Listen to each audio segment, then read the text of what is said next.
Hey, y'all. Hey. Welcome back to Nightshift with Andrea Up Late. I am joined, as always, by my trusty co-host, BC Sanders. How you doing, BC? Oh, wonderful. Yes? Yes. Happy Tuesday. Happy Tuesday to you too. How are you guys doing in the chats? If you're new to this show, this is a YouTube show that airs later or streams later as a podcast. So you can find this live every Tuesday night at 8, 7 Central on YouTube, on the Andrea Up Late YouTube channel. And then you can just stream wherever you listen to your podcast. So iTunes, Spotify, iHeartRadio, et cetera. It was muted before. I think that should get rid of the echo at this point now. You guys let me know if it's anything, if it needs help. Anyway, so moving forward, I don't even know. How you doing? I'm better now. My mic was muted. Mm-hmm. But I don't know what happened. Anyway, guys, welcome back. So we are a YouTube channel and a podcast that is going to have the first 3 minutes cut out of it now. This is a true crime podcast, so keep that in mind whenever you're listening. So the case that we are talking about tonight starts in 1982. It spans potentially years prior to that and certainly years after. This gets into the state, like the local, state, and potentially federal level. This will likely have a second part because in all of I was feverishly writing even up until just moments ago. And it really only covers the meat and potatoes of this one case and some local gross stuff there that happened. But outside of that, we're not even going to get into the bigger level stuff tonight. This would be a 3-hour show, I believe, if that were the case. But if you are not new to Night Shift, then you know that we often will cover some pop culture events that occurred during the year that the case we were covering took place. So like I said, this was 1982. And I think we got some pop culture references, do we now? Yes. So 1982, Silly says it's the best year. Some would argue. Oh, was somebody born that year that we might know and love? I would probably say so. Mm-hmm. 82, when I think about it, I mean, true, all the pop culture, all the songs, Mm-hmm. I think you'll agree. One of your favorite movies came out in 1982. Huge hit. One of my favorites. Yes. People still watch it to this day. They reference it. It's made. Well, the Never-Ending Story wasn't until like.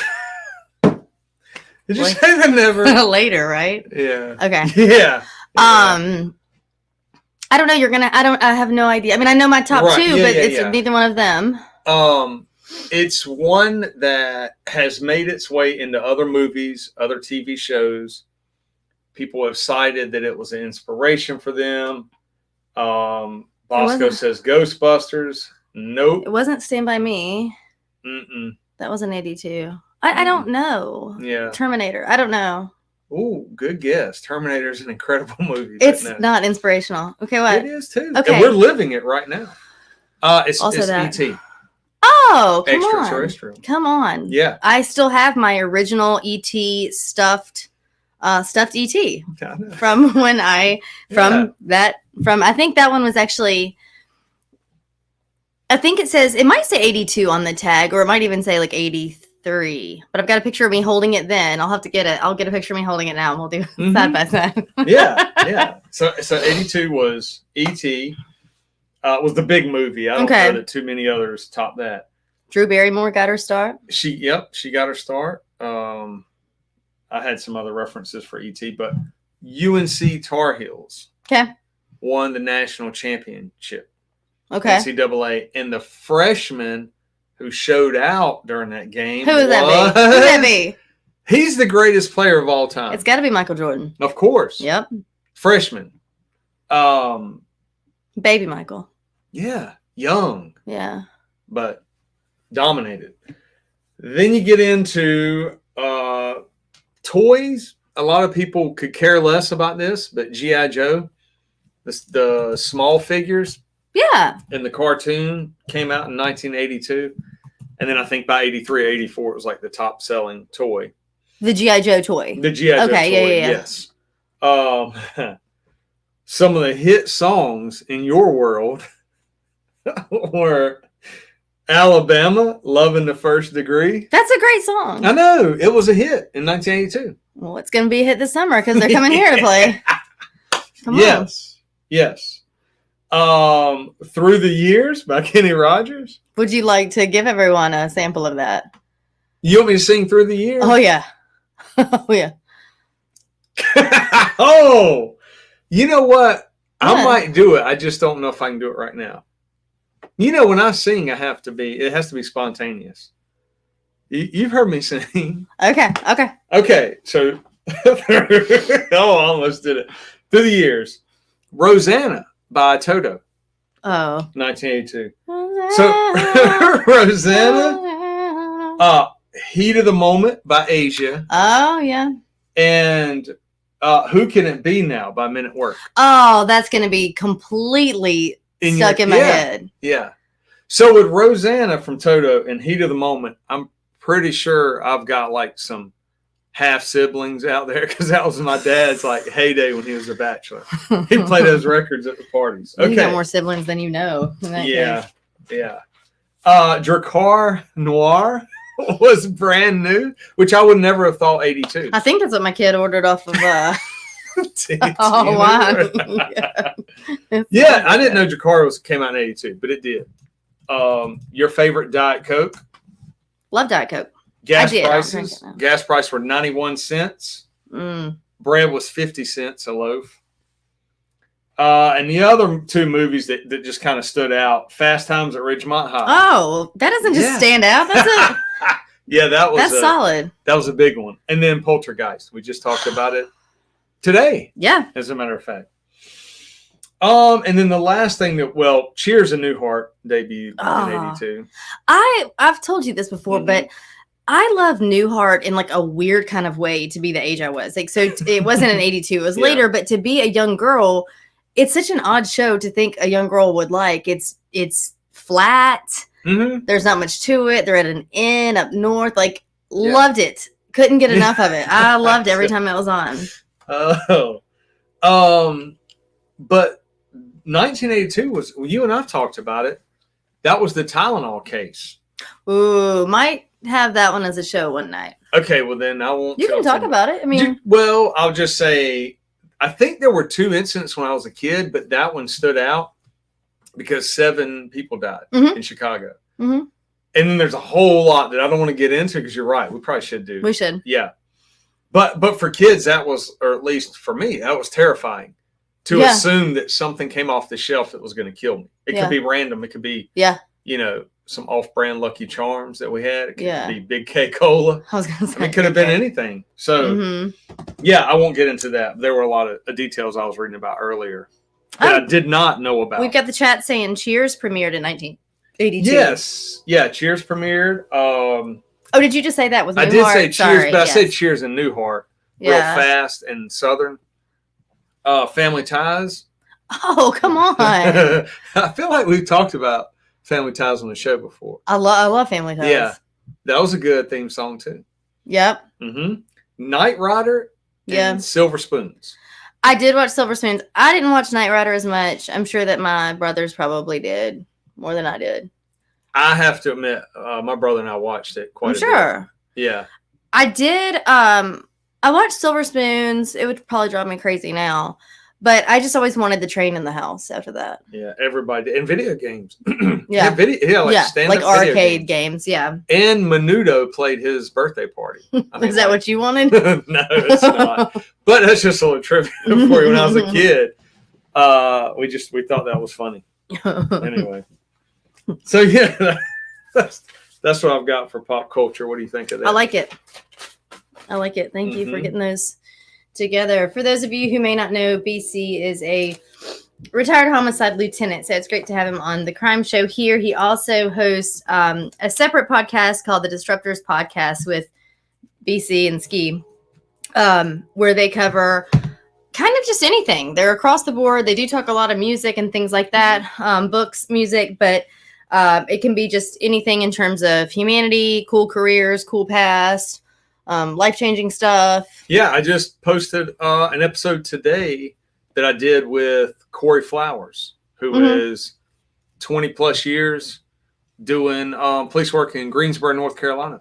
But he's one of the country's leading experts in white supremacist, extremist groups, like violent militias, that sort of thing, and gang work and street work. Just really cool guy. And the more I talked to him, the more it kind of felt like he might be like a distant cousin or something. Y'all are the same? Yeah, we do kind of talk and act the same. But Bosco just said that Joan Jett, his quote is, "But Joan Jett was a smoke show. Now, not so much." Bosco, let the woman breathe. It's been 40 years. Yeah. Let her age, Bosco. Yeah.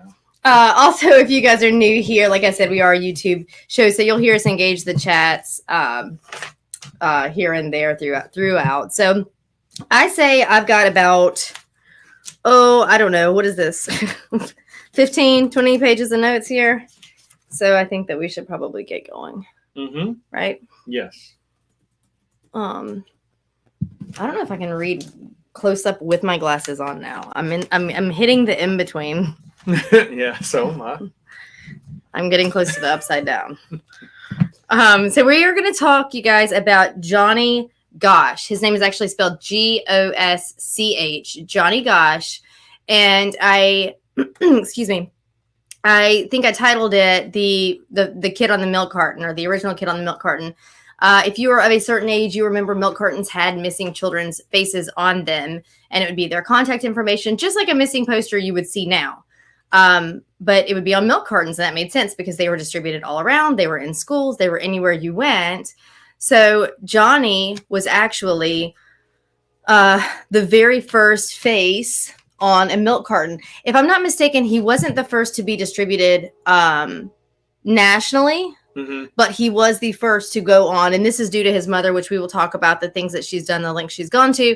But that is something that happened because of this case. And since then, of course, we've had, I can't even imagine how many faces on milk cartons they've had, sadly, but it's a great tool. So Johnny Gosch was the original. He was the OG child on a milk carton. So Johnny Gosch was born on November 12th, 1969. In 1982, Johnny was living in West Des Moines, Iowa. So this case is for all you Midwesterners. In fact, I'm sure you've probably, if you follow any kind of crime, even if you don't, this was a very, has become quite a nationally known case. We get into like a John Walsh situation, America's Most Wanted, all of that. So, and this is the kind of, we've talked about it, but at the height of like late 70s, early 80s, like the kidnappings, like just the rogue off the street kidnapping type things. Yeah. And this is another one that you're going to have to, we'll see. I want to hear your thoughts, guys, when this is all over, because it's wild and it's quite a roller coaster. I say it every week, I feel like, but it's usually true with a lot of these cases. So Johnny lived in a suburban home with his mother, Noreen, his father, John, and he had two older half siblings. Noreen had previously been married, and sadly, her first husband passed away of cancer. So some time went on, she got remarried to John, and they had little Johnny. So his older brothers were, I think, quite a few years older than him, but they all lived, at least one of the brothers. There's really not much spoken of the brothers in all these years, which there doesn't need to be, but it would be interesting to hear kind of their take on things. I've not even ever found their names. And I haven't searched for their names too hard, but they never come up in any of the sources I've read about Johnny. So we don't hear a lot about them, but Johnny was a bright young boy. He had many interests. He was known to just kind of do good work. He would save his money and go to the mall and buy things. He would get, sometimes if he had extra money left over, he was known to get like a single rose for his mother and bring it home to her and things like that. So at all accounts, he was a pretty good boy, pretty bright kid. So at this time, Johnny was working as a paper boy and he was saving his money. So usually Johnny's dad, John, would accompany him on his paper route, and particularly on Sundays. So if you guys, are maybe not of the age yet to know, it was very mainstream for people to get newspapers years ago. primarily for sure in 1982. So we didn't have phones to check your daily news or weather. You were getting your weather off of your news, the TV news, or out of the newspaper for the week.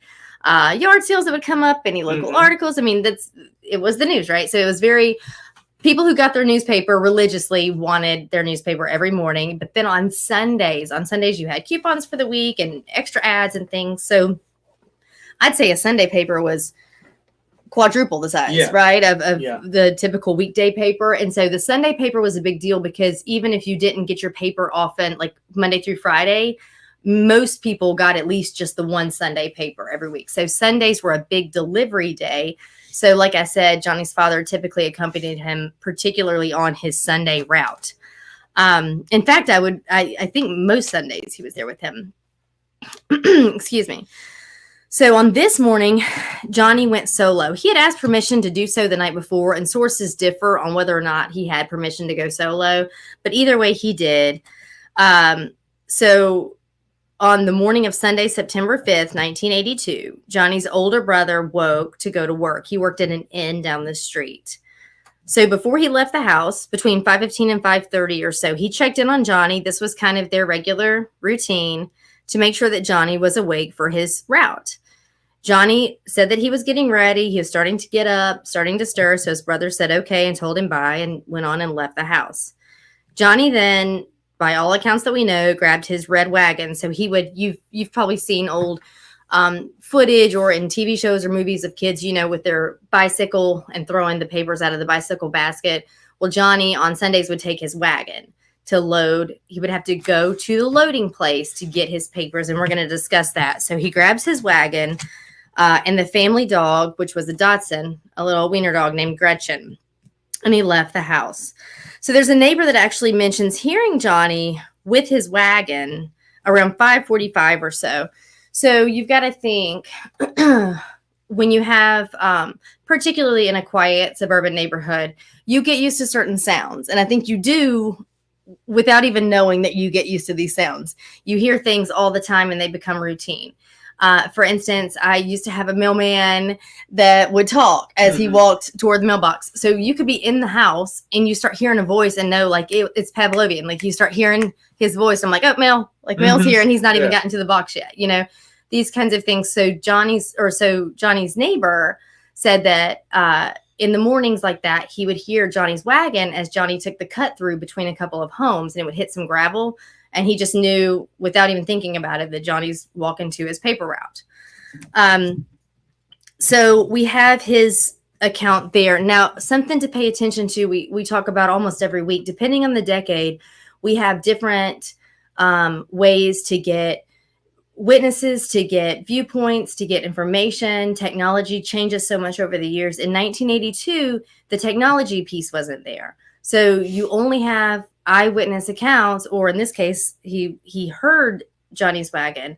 But what's interesting about this case is while there are no cameras, there aren't stoplight cameras and Ring doorbell cameras, we have a pretty decent patchwork timeline of events from witness statements, even though it's an early Sunday morning, because you have other paper carriers, other people just waking up to drink their coffee and let their dog out, a kid who happens to be in his bed, but his window faces the street where some of this happened. So he heard something and looked out.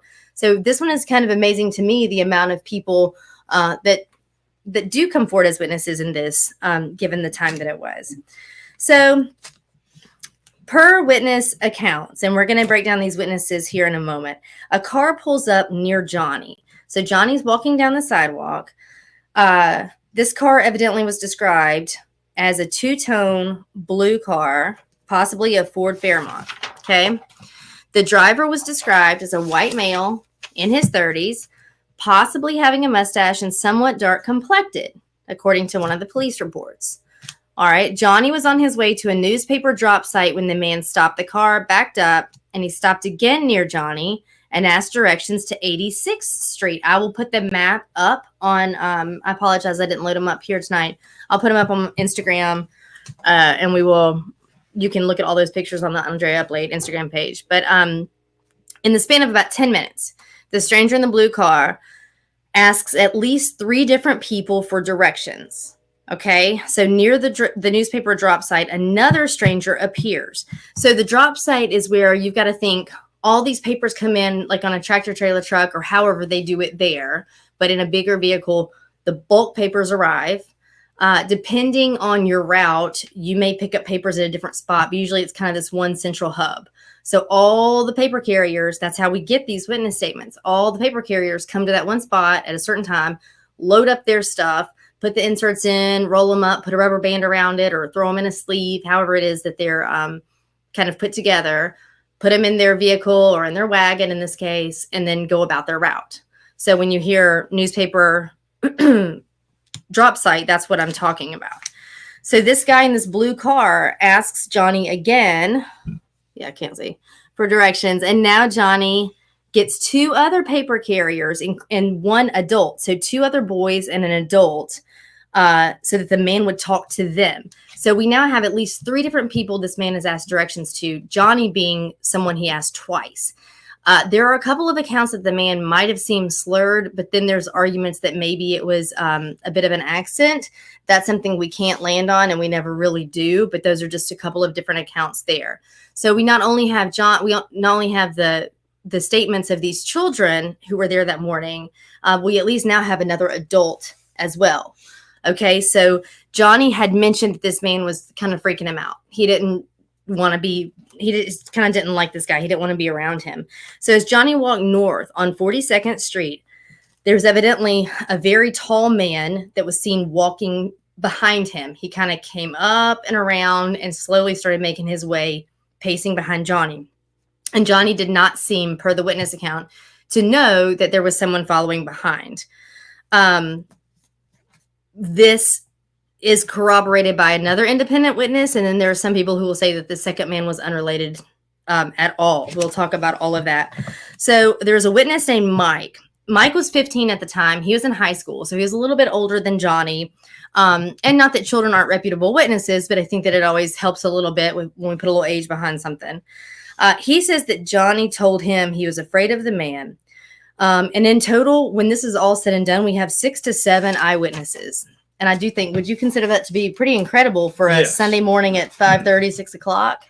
Yeah, it's almost a double-edged sword that now you have so much technology, but a lot of people just don't pay attention to surroundings. It's like you and I have talked about that, like where people sit on their porch a lot more. Back in the 80s, they would witness things like that and they would see things.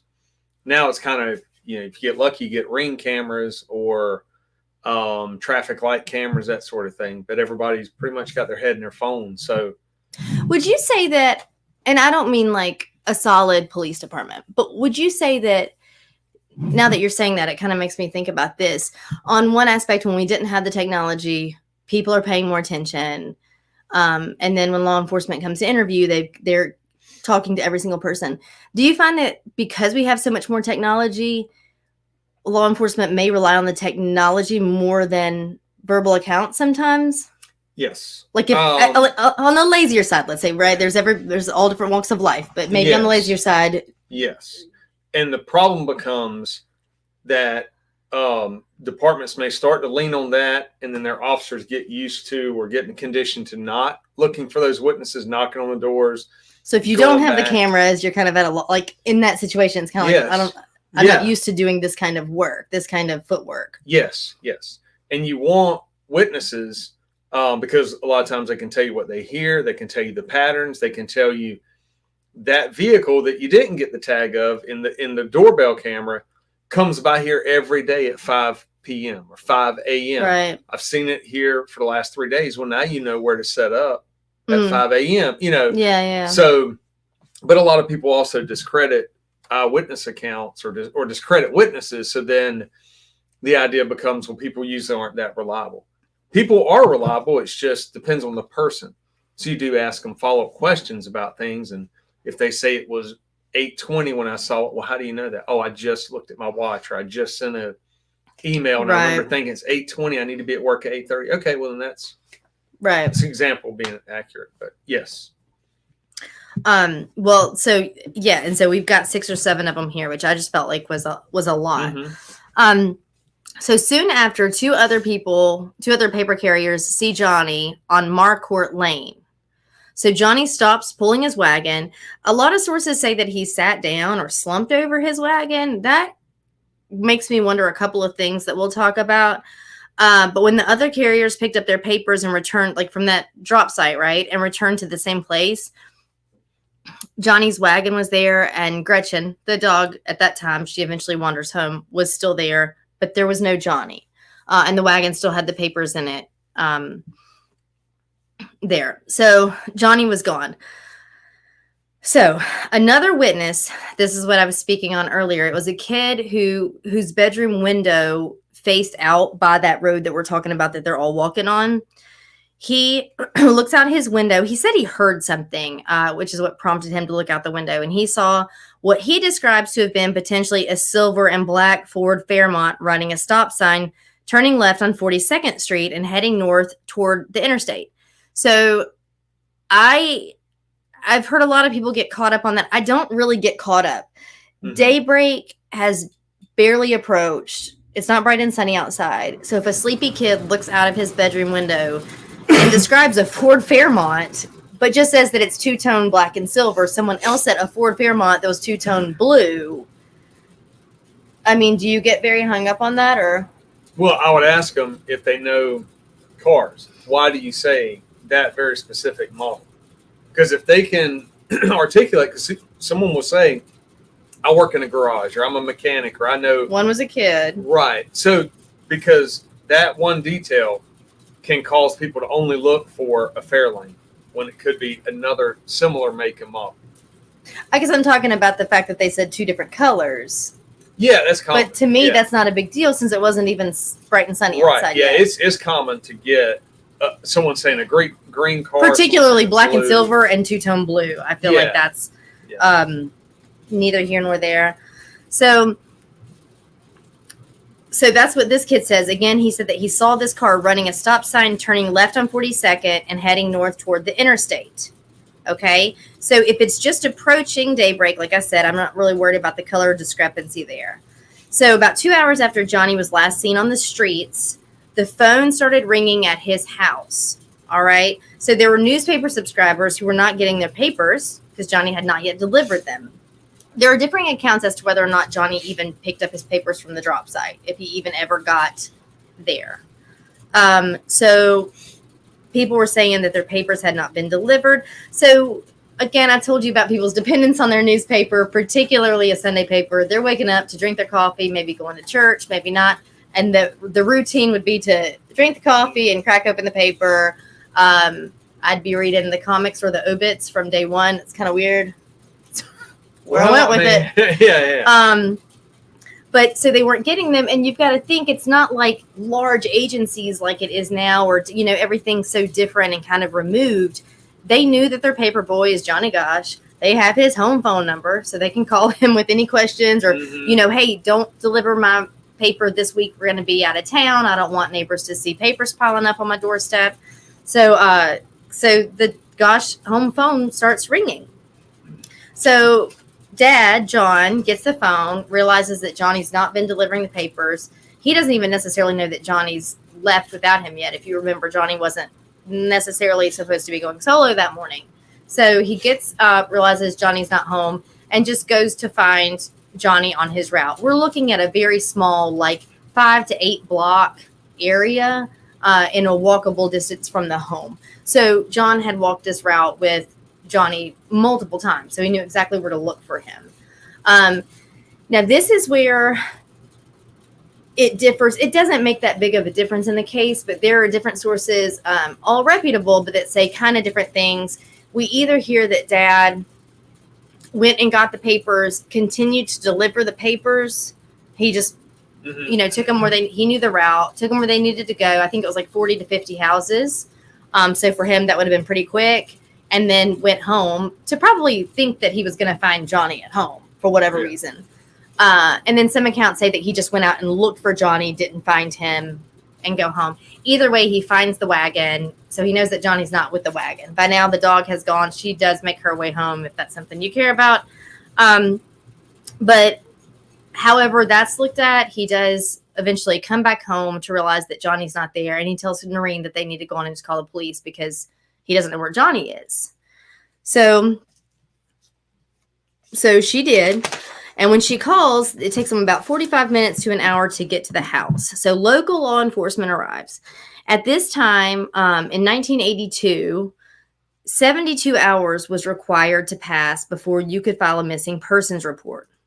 72 hours, even with a minor. That's horrible. So again, now we've learned, right? So I'll say these things and we don't practice these things now. And there's a reason for that. I mean, live and learn, and laws are changed, and bills are passed, and, we change our policies. But at this time, you had to wait 72 hours, even with this 12-year-old child, to file a missing persons report. So now Johnny's mother, Noreen, will say that Police Chief Orville Cooney, he's going to be a point of contention. He's going to be somebody we talk about quite often. She says that he continued to press her on whether or not Johnny had ever run away before. So like his narrative from the beginning is that Johnny's a runaway. Has he done this before? Like, it wasn't like, what do you think happened? Yes. I only want to interrupt to say sometimes officers or chiefs or whomever get overwhelmed immediately, and that's what they look for. That easy out of, has he run away before? Oh, okay. See, he's probably run. It's almost like they want that to be, instead of this potentially insurmountable challenge of, we got to find a kid that's now. I'm not saying that's the case, but right off the bat, I mean, it's a common question to ask. Yeah. But then when the family says, no, we don't have any problems, he's never run away. Right. Go into full blown. Right. And I think we'll talk about all the theories and stuff, but I think that also the fact that Johnny had never had behavior like that. Johnny left routinely on this paper route. He left this time, and he had taken his dog with him. There are just a lot of things to think about that don't indicate him being a runaway. And I agree, that's you ask the question to ask it, but then you move on. So mom says that she felt pressure, like that he was pressing her on that from the get-go. She kept insisting, that Johnny had never run away, and that he didn't this time either. So this goes on for a while, to the point that like a little time goes by and the family starts talking to neighbors, and this is a pretty close-knit little, community or subdivision. And so pretty soon after, we have, I believe it's somewhere between 25 and 30 people, friends and neighbors, gather to help, comb the neighborhood and see if they can find Johnny. And when they do, the police chief is there and he disbands it. He actually tells them, which, I mean, it's not a legal thing one way or another, but he tells them to go home. You're wasting your time. This is just a runaway. And he says this kind of from the get-go. I am not a cop hater. I'm not one who's trying to find fault. That's good. Yeah, right? I'm not trying to find fault, but this guy, and we're going to talk about his background a little bit, which this, in an isolated sense, isn't ideal, but his background certainly doesn't help his case whatsoever. So about 6 months, we're just going to fast forward because really nothing comes of this. So that comes and goes that September day, September 5th of 1982. And we're going to have to go a few more months in. So about 6 months after Johnny vanishes, he could have been seen in Oklahoma. So get this. A woman reported in Oklahoma. So we started in Des Moines, Iowa. All right. So a woman reports that she'd seen a boy on a street corner. He looked like he was out of breath and he was asking for help. He said, "My name is John David Gosch." And as soon as he got that out of his mouth, 2 men grabbed him and dragged him away. This is in Oklahoma. Okay. So this is 6 months after he went missing. So it was the spring of the following year. Her name was not made public. But evidently a reporter for the Chicago Tribune did interview her later on. She would only do it on the condition of anonymity. So she was apparently unaware of Johnny's disappearance in the state over, right? Until months after her encounter with the boy. So this happens. I think she did tell police about it at the time, but really not much was made of it, I mean. And she knew nothing about Johnny Gosch's disappearance. So months after she sees what she sees on the street corner, she learns about Johnny Gosch, and she was horrified because she was like, oh no, that was quite certainly him. Like, that's the boy that I saw. So when she saw the story about Johnny's case on TV, she recognized his picture, and she then got in touch with the private investigator that Noreen Gosch had hired, so that Johnny's family had working with them. So someone from a firm that was called Investigative Research Agency was quoted as saying, quote, "We and the FBI checked it out, and we're both convinced it positively was Johnny." So that's what the investigator working for the Gosches said. They said that they and the FBI confirmed that this was very likely Johnny based off of what this woman had said and their investigation into it. So that was 6 months after he had gone missing. All right. So then in February of 1984, this is about a year after that Oklahoma sighting, if that was in fact him, the phone rang at Noreen Gosch's house in West Des Moines. Noreen picked it up and someone said, "Mom," and she said she thought it sounded like Johnny. She later said his words were slurred and that he was asking for help. When she asked where he was, someone hung up the phone. She answered 2 more brief calls in the next few minutes. She said both times it was someone who sounded like Johnny. Noreen told him she loved him and that he should try to get away and get to a police officer, and the line went dead. She did tell police about this, but they just told her that the calls were untraceable and kind of didn't seem to land. So about a month after that, a story was published by the AP on some more reported sightings of Johnny. This time was in Texas. There was a sheriff's investigator named Guy Genovese, in this county in Texas, who said, quote, "I believe the boy is alive and I believe he can be found, but I'm not saying when or anything like this." That's all kind of just generic. But fast forward to 1991, and Noreen got a phone call from a private investigator in Nebraska. So this is right into 91. So remember, he went missing in 1982. So we're about 9 years later. She gets a phone call from a PI in Nebraska. He worked with a lawyer whose client was in prison for child molestation. So this is where you need to turn on your ears, y'all. Like, take a listen. This prisoner said that he had taken part in kidnapping Johnny. The investigator had several hours worth of tape. He interviewed him and taped all of this. And he offered to visit Noreen and play the tapes. So she agreed. She wanted him to come. Now, I will go on and tell you now, moving forward, that there are people who have not find fault with Noreen, but don't necessarily think that she has the narrative in her head from the get-go that he's alive somewhere. And that's the only thing she'll accept. So she doesn't really accept any other storyline. I can't imagine what it would be like to be in those shoes. So I don't fault her for that. You can decide toward the end if you think this, checks out one way or another. But the guy, that PI, comes and to play her the tapes one afternoon. So she puts a pot roast on, and they sit down at the table to listen to all these hours worth of tapes. It gets difficult to hear some of this stuff at this point, but this is how things are kind of looking.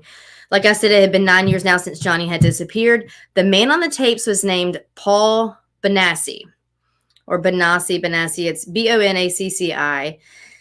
He was 23 years old at the time of his interview in prison. His first accounts, he first accounts his own childhood. So he had a really terrible childhood. All of this can be corroborated. He actually told a psychiatrist at one point that his first stepfather would take his favorite toys and chop them in front of him with an axe. And his childhood sounds like was filled with physical and mainly sexual abuse, and multiple stepdads and just really bad stuff going on. So evidently, Paul Bonacci, we're just going to call him Paul, met a boy one time named Mike in a park. So he's in a park outside Omaha. And Paul told him, this guy named Mike, about some of the abuse that he had suffered as a child and was still suffering. I think he was 15 at this time. So Mike seemed to be interested in what Paul had to say. And he introduces Paul to a man named Emilio. We never get Emilio's last name. if Emilio is really his name, but that's what we're going to call him. And it was 1982. Paul was 15, like I said. So just before Labor Day weekend, Mike and Emilio invited Paul on a trip to go out of town with them. They were going to be going to Iowa. So Paul learns later, not at this time that he agrees to go on this trip, that Emilio actually was a producer of child pornography.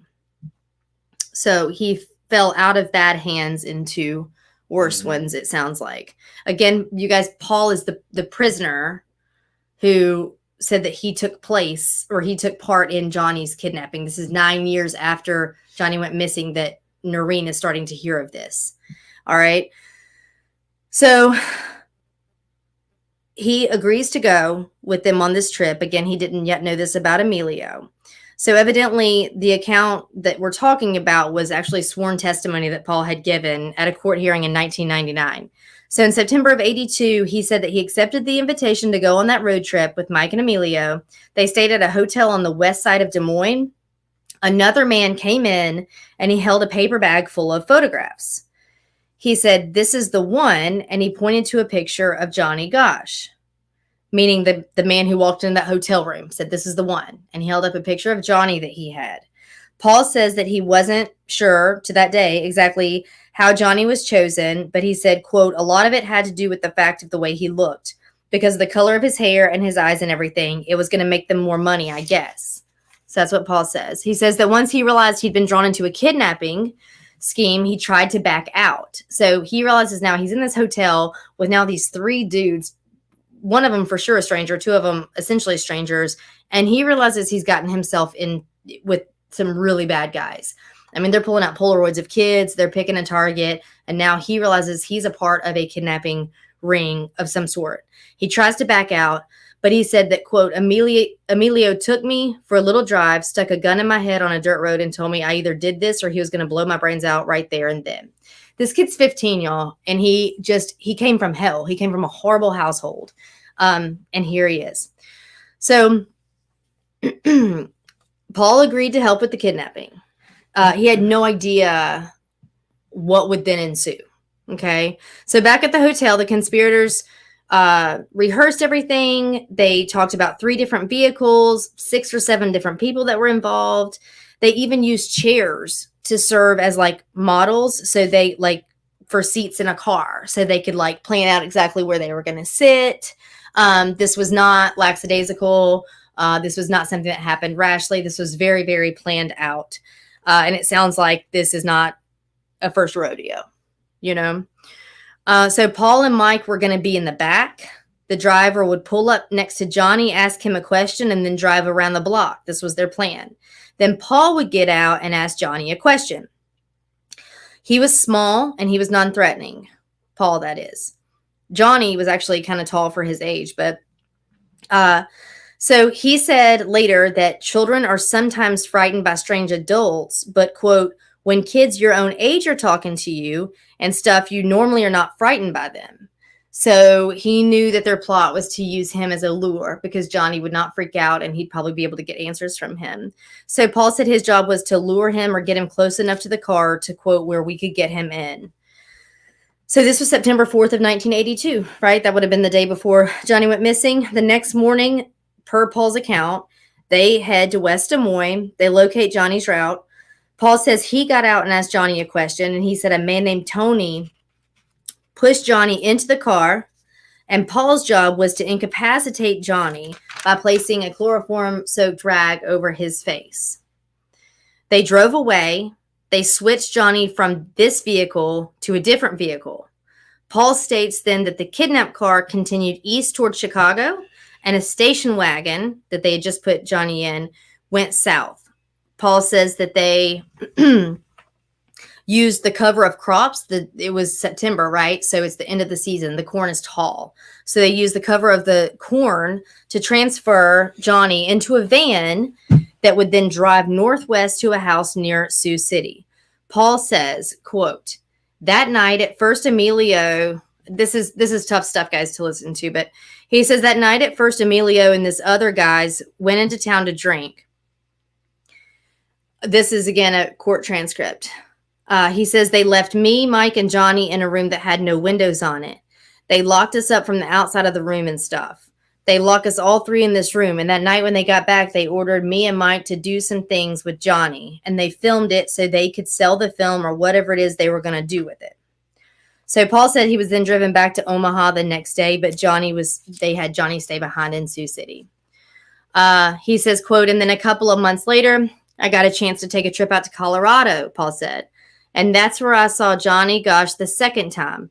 And at that point, he was staying with a guy that I only knew as the Colonel. Remember that, y'all. And it was kind of a ranch house, but it was out. He had a raised floor. Underneath, there was a space that had been dug out. And that's where they kept some of the kids at and stuff when they caused trouble or were bad. Okay, so that's Paul's account. Paul's claims have been kind of disputed here and there over the years. People kind of fall pretty severely on one side of the fence or the other when you talk about Paul, and I'll tell you why they have questions. But people don't fully believe sometimes that Paul had the involvement in this case that he says he did. But all we have to do is figure out if what he's saying is true, right? Yeah. See if we can corroborate what he's saying. Mm-hmm. So in 1993, America's Most Wanted filmed Paul as he led a crew to an abandoned house in Colorado. Remember, he was talking about the Colonel and this abandoned house that the kids would go to if they were bad. This is where he said Johnny had been kept at the time. Evidently, upon seeing the house, Paul wept. He broke down in tears as soon as he laid eyes on it. Sure enough, there was an underground area dug out of the house, and there were columns or poles there, and there were initials carved in a lot of these wooden columns. So far, the things that he's saying, we're checking out, okay? Now, could this just be something he knows exists, and he's making up the fact that Johnny was a part of it? Of course. So let's move forward and see if he gets more specific. So Noreen listens to these tapes. So take it back, you guys. Remember, fast forward into like 1991 or whatever. Noreen is sitting in her kitchen counter listening to the interview tapes with this guy and what he's saying happened with her son, who's been gone since 82. Okay. So she's listening to these tapes, and she said that she, from the get-go, had pretty much no doubt that what Paul was saying was true. And that he had talked to Johnny. He knew that Johnny had bought a dirt bike to ride around the vacant lot near their house. He knew that Johnny sometimes went to the yoga classes that Noreen taught. He knew where Noreen and Johnny like to go after those yoga classes, to a Mexican restaurant named Chi-Chi's. Y'all remember Chi-Chi's? Mm-hmm. Mm-hmm. Yeah. They have their own salsa still at the grocery stores, don't they? Yeah, they do. Mm-hmm. Mm-hmm. So she agreed to go to the jail and talk to Paul. So you guys got to think, this goes either way, because it's like the devastation of the idea of all of these things, but also maybe the hope, the glimmer to talk to someone who actually finally may know what happened to your son. So Paul knew that he was going to have a visitor that day. They did not, however, tell him it was going to be Noreen. So he did not know it was going to be Johnny's mother that's coming to talk to him. So she sits in front of him. He's a bit shocked to see her. And she said that she asked him just to please tell her what happened. She said, just please be honest with me. Tell me what happened to Johnny. He started to weep. And he said, quote, I feel so bad about it because of what they made me do. So Paul had previously accused other people of sexual wrongdoings in Omaha, Nebraska. So start listening and you let me know what you think about Paul. During an investigation that involved the collapse of the Franklin Community Credit Union, all right, Franklin Community Credit Union, and widespread allegations of child abuse. At that time, though, state and federal authorities didn't really find a whole lot of credibility in these claims. They didn't find a lot of credibility in Paul, is what they're going to tell you, really. They just kind of brushed him off at every turn. But since the late 1980s, other people have examined some of Paul's claims and actually determined that he was likely telling the truth. So Laurent Schmidt was investigated the Franklin scandal when he was a Nebraska state senator. And he wrote in a 1991 affidavit that, quote, this senator now believes that Paul Bonacci did tell the truth to the Franklin committee and the committee investigator. So it's like just little by little.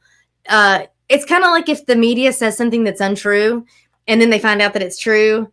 And it's like, Yeah. Okay, or that, you find out the truth, but like there's never a big walk back. There's never a big like, oh, hey, we had that wrong. So it's like everyone dismissed Paul and he had all these big things to say. And then years are going by and little by little people are like, oh, maybe he was right. Maybe that wasn't wrong at all. Maybe he wasn't lying, but there's no big action taken to it. Right. So this all leads down a rabbit hole of a whole different storyline, which may or may not actually be connected to Johnny. So I think what you're going to learn is a lot of the things we talk about aren't conspiracy. People call it conspiracy. It's not conspiracy. It's these things have been proven to be true. It's just whether or not Johnny is involved in any of this. Okay. So we're going to talk about that probably on the next show. That's probably going to be part of our part 2.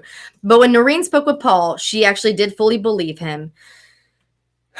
He drew what Noreen considered to be an accurate map of the scene. So of those, that 42nd and Marcotte and all these roads that his route was on, he draws a map of it. So she asked Paul about specific things about Johnny. Like, what can he tell her that, other people wouldn't know about? He tells her that when Johnny gets nervous or afraid, that he will either stutter or stammer, which, okay, you can assume that a lot of people probably do that. That's fine. Well, because some people will say that Paul kind of does that cold read, like the thing where when you see the psychics that are like, they kind of watch your face, they say the broad stroke things and see you get excited. So they lean into that. Like, so some people kind of think that that's what Paul was doing here. And we know, look, to be fair, we know of it. We've talked about it. Jean Bonnet, we've had multiple people coming forward saying that they did it. They wanted people to think that they did this thing to her. We talked about it. There's another case that I covered 1.5 years ago. A woman went so far as to get herself imprisoned. They finally let her go because she had not done this terrible thing to this woman that she said she had done. So we know that people will falsify their, place in a case. But that's where, BC and I have talked about it. And really it just comes down to corroborating his claims or not. Can they be corroborated? So she asked him about these specific things to Johnny. He said that about the stammering. He then mentioned a birthmark on Johnny's chest. He said it looked like it was kind of in the shape of South America. This was correct. So Noreen said, yeah, he has that. Once Johnny had fallen from a treehouse, and when he did, he bit through his tongue, and that left a scar on his tongue in the shape of a horseshoe. And Paul mentioned the horseshoe scar. If you're thinking keenly, you will ask, well, was this stuff originally on the reports, right? Because when they finally start airing this stuff and say we have this missing boy, he's going to have a birthmark on his chest. The tongue scar had not been mentioned in any of the news outlets or in any of the articles written about Johnny. So Paul is starting to mention things about Johnny that are specific to Johnny that no one else would know unless you've been with him. Okay. So Paul mentioned that he also had a burn scar to his lower leg by his ankle, and Noreen corroborated this. He had actually touched the tailpipe of his brother's motorcycle. And that we all know it's a very specific scar that you get from that. So in 1991, the same year that Paul met Noreen at the prison, he actually also filed a federal lawsuit against more than a dozen defendants, including a former top official from the Franklin Community Credit Union. Remember, he had already had these claims that had been dismissed. And this guy's name, he actually goes by Larry, but his last name is King. So in an effort to not confuse him with the Larry King that we know of on TV, we're going to call him by his full name, Lawrence. So Lawrence King who had political connections that reached all the way to the White House, evidently. Paul accused Lawrence King of very vicious sexual abuse, among many other atrocities. By then, Lawrence King was actually already on his way to prison for embezzlement. So he never responded to this lawsuit. Excuse me. I think I'm skipping a page. Huh? Okay.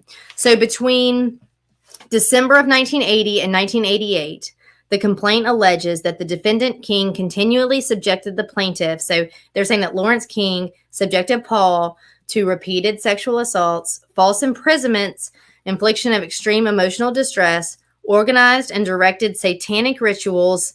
Won't be the first time we talk about the only time we talk about that tonight. He forced Paul to, quote, scavenge for children to be a part of his sexual abuse and pornography ring. This is what Paul is saying. This is his claim, his allegations he's filing now in 1991. Yeah, that's crazy. Okay, so they say that he forced Paul to engage in numerous sexual contacts with himself, with Lawrence King and others, and participate, listen up, in deviant sexual games and orgies with minor children. These are Paul's claims. Lawrence King was never charged criminally for the sexual abuse stuff. Okay, and the judge wrote that, quote, there were reasons to question the credibility of Paul's testimony. But the judge also wrote that King's failure to respond to Paul's allegations has made those allegations true as to him. The evidence has never been contradicted. And he suffered burns, broken fingers. These can be corroborated. You've got scars. You've got X-rays that can see these old fractures, beatings of the head and face, and other indignities by the wrongful actions of the defendant Lawrence King. He is a victim of multiple personality disorder. So we now call that dissociative identity disorder. So if you hear me say DID, I am referring to the condition that we used to call multiple personality disorder, okay? Involving as many as potentially 14 distinct personalities aside from his primary personality. Now, you guys buckle up. I'm going to read a couple of paragraphs that get a little out there. And this is where some people will claim that Paul is not a credible witness and that he's just wackadoodle and the things he says don't matter. Remember, though, we've corroborated this abandoned house in Colorado with the floors dug out and columns downstairs. Okay, that may or may not have to do with Johnny, but it does exist. But then we hear that he saw Johnny, he got him, he lured him to a motel. He can tell you about the way he talks. He can tell you about his scars. He can tell you about the scar on his tongue, the birthmark on his chest, the birthmark on his face, the scar on his leg. But he also does have 14 or 15 different personalities, if you believe what he has to say. Okay. So, or actually not believe what he has to say. Multiple psychiatrists throughout all of this have assessed him, and they will corroborate this as a diagnosis for him.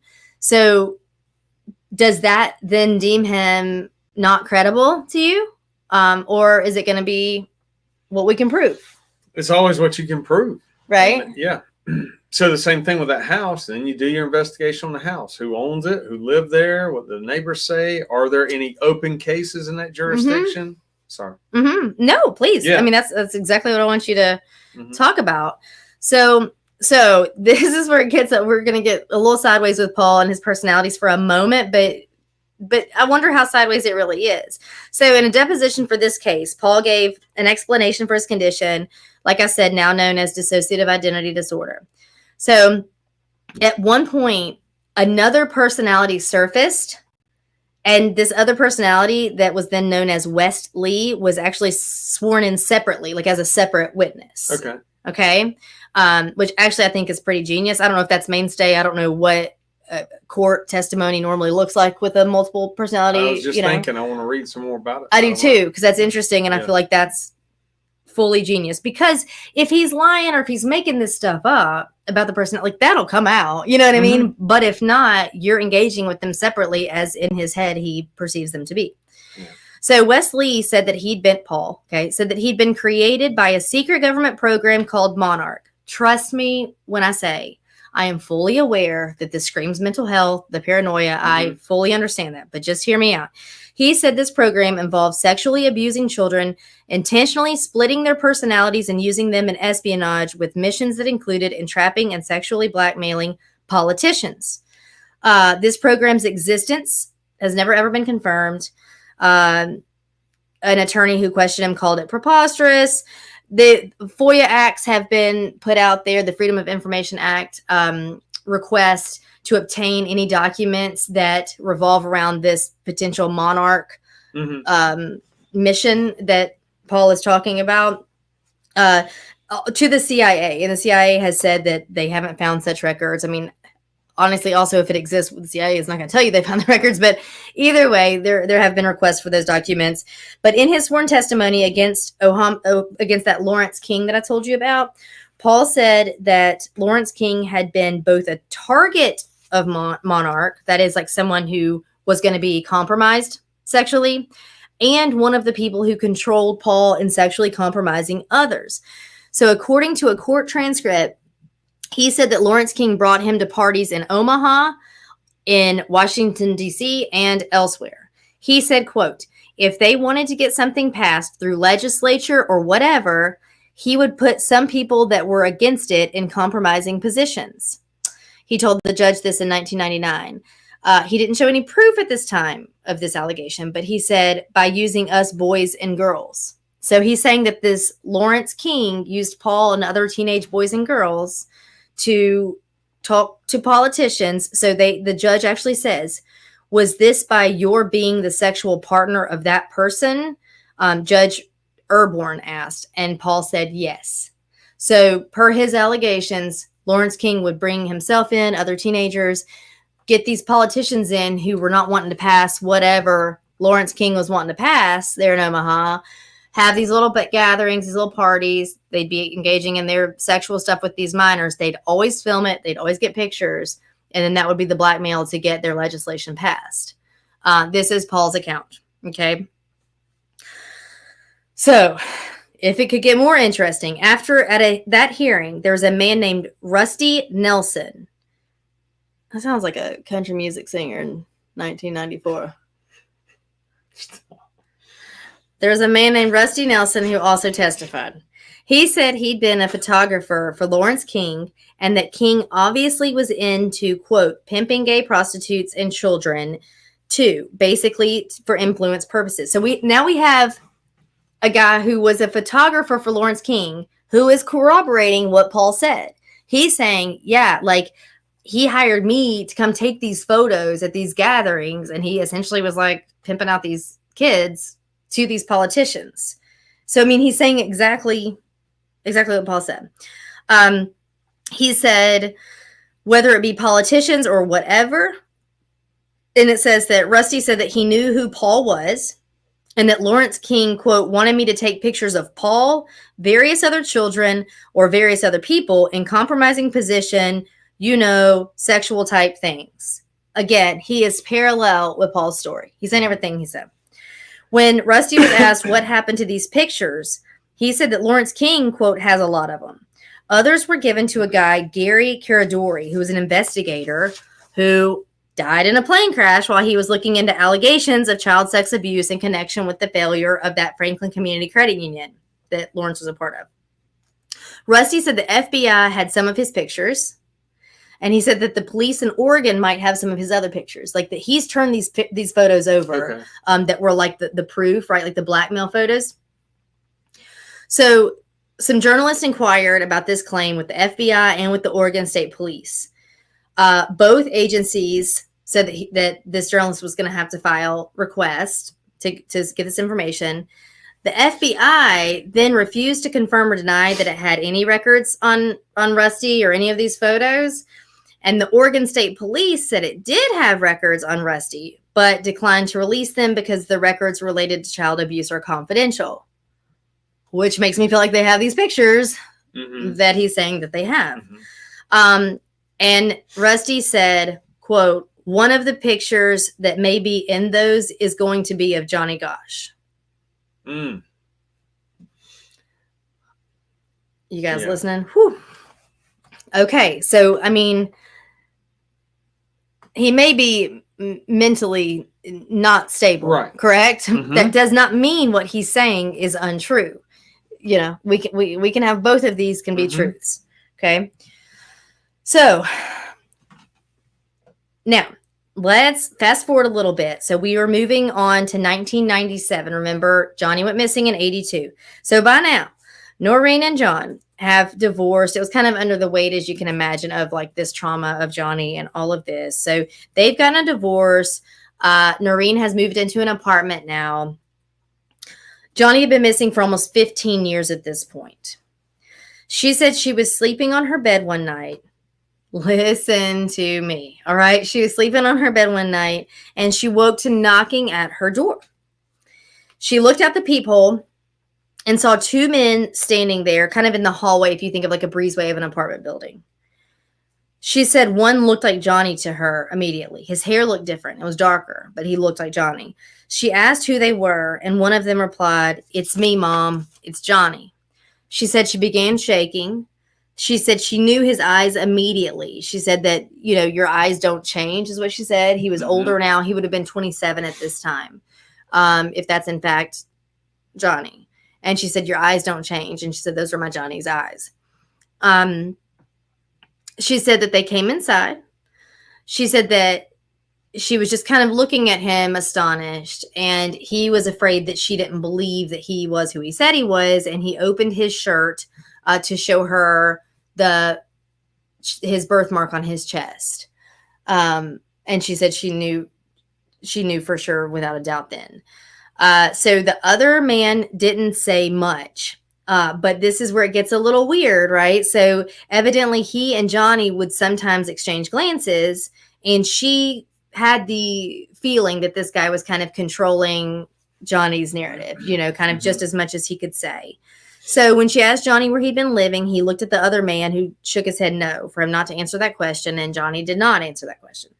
Later, people get upset with this, though, because she didn't call the police. And that's going to be a point of contention that a lot of people have with Noreen when they're trying to, just see if her story has much credit to it. So she says the reason she didn't is that she had long since lost trust in the police, and she had come to suspect that more than one law enforcement official that were there in that area actually were complicit in Johnny's disappearance. And she said, quote, "Well, who the hell would call the police that didn't do anything in the first place?" She asked. "Why would I do that? No, I wouldn't put my son back in danger from them again. And I can tell you, I know another mother that we've been talking to who would probably say the exact same thing right now, right?" Noreen says she did offer to call Roy Stevens. That was the private investigator who brought her Paul's tapes from jail. But when she said that, evidently it looked like it terrified Johnny. So she says that he asked her not to, and he said he would leave immediately if she did. So she didn't call the investigator. Instead, she just tried to catch up on the last 14 and a half years of his life. She says that Johnny told her he'd been pulled off the sidewalk into a car where he lost consciousness. When he woke up in a basement, he was bound and he was gagged. Johnny was scared, and he started crying. He said that he saw another young man, and it was Paul. He said that Paul told him, "Just do what they tell you and it'll be all right." So Johnny didn't tell his mom details of the abuse that he endured, but according to her, he did tell a story that was really parallel to what Paul had told her. He said that he was locked in a basement for days, and then a man came and bought him from the kidnappers, and the man counted out a large sum of cash on the table. He said that he was known as the Colonel. Paul said that the man who owned that house was called the Colonel. He said he didn't know his name. He just knew that's what they called him. Noreen does say that Johnny told her he was taken away. He'd been moved around the country, and he was used to sexually compromise businessmen and politicians. Now, if you want to be skeptical, she's already talked to Paul. Right. That's all. Yeah. So she's got what Paul says. And so either she's making this up and mirroring Paul's story to make it seem more legitimate that Johnny stopped by her door, or Johnny stopped by her door and he corroborated Paul's story. That one can go either way. And we have no way to prove whether or not Johnny was at her door that night. But so far she hasn't lied either. So, so he stayed for just over an hour. He said that he told her that she would be killed. Like, they told him that his mother would be killed if they knew that, if she got any word of any of this. And at one point he stood up and he kind of just abruptly left. She said that when interviewed, I listened to a few interviews with her, and she said that she knew she couldn't stop him. Like, she knew that she had a feeling about it. The man that he was with, that he seemed to be fully under kind of his control, even be it just, verbally, or with actually just with nuances and mannerisms. And she said she just, because people say, like, how did you just let him leave? And she was like, well, first of all, he's a grown man. Really, I'm sure there wasn't much she could do. But also she said, no, like, he had the fear of God in him when she talked about calling authorities. And when he said he was leaving, he said he had to go. And she said, so I watched him walk away, and I thought, I'm never going to see him again. Like, I was mistaken. You know, this is going to be the last time that I'll ever see him. So all that aside, her idea of what happened, her narrative of this case has been the same for this whole time, for decades. So in 1999, she sat down at the police station for a videotaped interview. She was there with retired detective Tom Boyd. So Tom actually had worked this case for a couple of decades. To surmise what she said, Johnny visited her almost 15 years after his disappearance. He confirmed much of what Paul had said. A man named Emilio took part in the kidnapping. Johnny was held at a farmhouse outside Sioux City owned by a man named Charlie Kerr. That would be who the colonel was involved with. In that interview with Detective Boyd, Noreen mentioned Lawrence King, Rusty Nelson, and a military officer named Michael Aquino. So there's a reason this matters. According to Detective Boyd's summary, she believes, quote, that Michael Aquino, who is a colonel in the military, possibly used military resources to include planes to transfer or transport children across the USA where they were reportedly utilized as sex parties. Tom Boyd took it in. He wrote it down. Y'all remember, this was 1999. Johnny went missing in 82. Tom has worked with her this whole time. Not all officers had been able to work with her the whole time. I think she was a bit of a chihuahua. They didn't all maintain a wonderful working relationship with her, but he managed to. Okay. They had a good working relationship.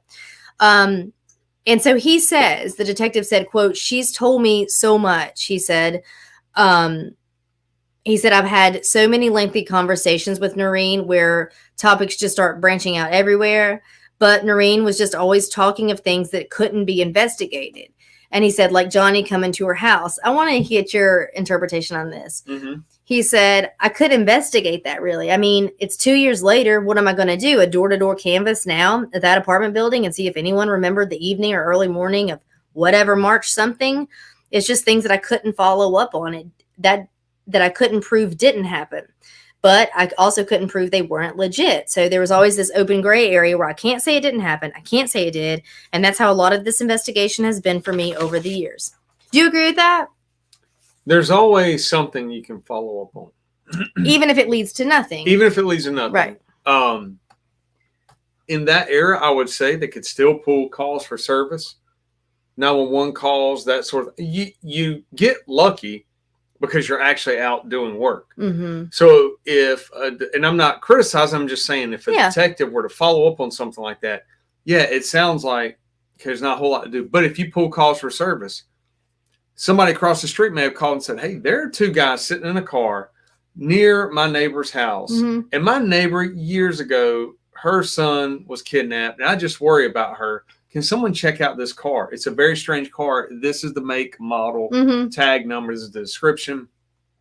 Now you follow up with that person, and that person can corroborate potentially what she's saying. And I know he said that's 2 years ago. Well, and I was kind of thinking it's an apartment. If you get the lease records and find her neighbors who, have lived there since that time that purportedly Johnny came back, and you just ask them, they might have been asleep. They may not remember. They wouldn't remember the date, whatever. But if you say, do you remember a couple of years ago in March? Because somebody could have been letting their dog out to pee and saw guys knocking on a door. Somebody could have been, it was just enough strangeness that they remember it. I mean, and if what she's saying is true about these two individuals, somebody who is empathetic or intuitive would probably pick up on that something exchange as well. Yeah. Now, all the details, because while we're talking about it, I'm like, okay, if she's not going to call the police and tell them, why is she going to lie about it? Now, one could argue that she would lie about it to keep everybody's interest. Yes. Well, and that's the concern. So the people who are not necessarily, I don't want to say in her camp, but the people who think that a couple of things. She wants so bad for him to be alive.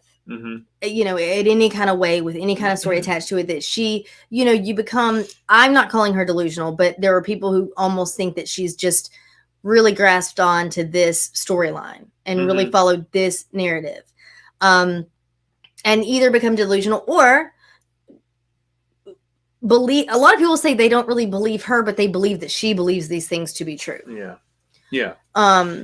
But I just, when he said that, and I'm not criticizing him either, but when he said that, I wanted to get your take when he said, there's really nothing I can do. What am I going to do? Knock on the door 2 years later? And actually, that's kind of what I was thinking. Like, yeah, you can. It is a little, it sounds a little cold-hearted or cold-blooded. It could be frustration too. Like, I really wish you would have told me this 2 years ago.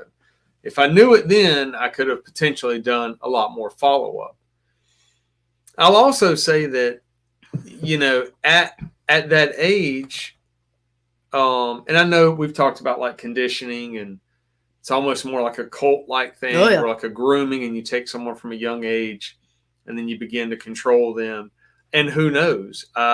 They could have been making up elaborate stories about the government, and we work for the CIA, and we know everything about your family, and we'll kill them the minute you don't cooperate. People think that's crazy. But also the individual's mindset may be one of those of, I don't want anything ever bad to happen to my family, therefore I'll endure this pain.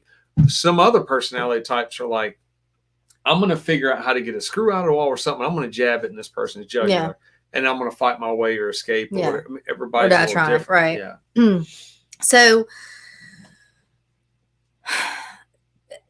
to go back, so Detective Boyd saying that nothing that Noreen said was particularly verifiable, but Lawrence King was real, right? He was in federal prison for financial crimes. He had repeatedly been accused of sexual crimes against children, but he denied all of these allegations.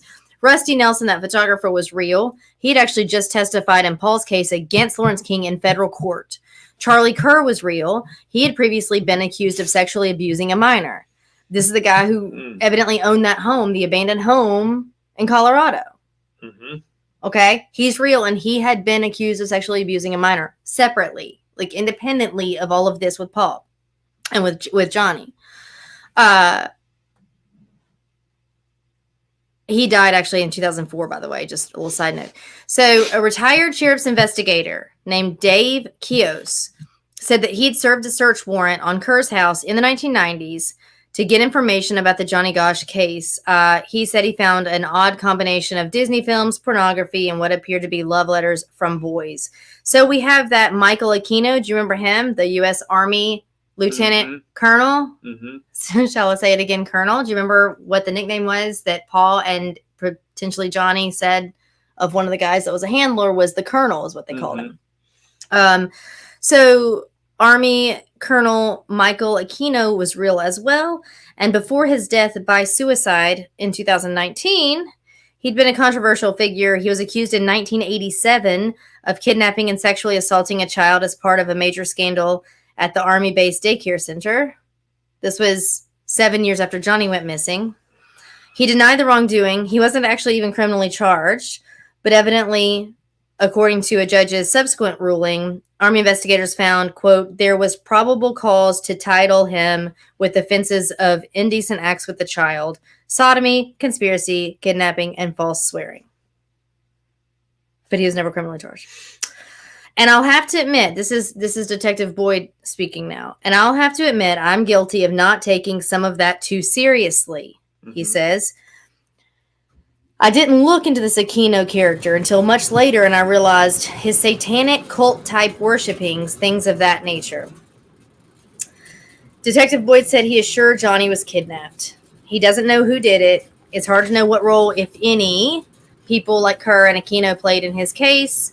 Detective Boyd was asked if he should have done more to follow up on the other leads Noreen gave him, and he says, yeah, I'm not perfect. I admit my mistakes.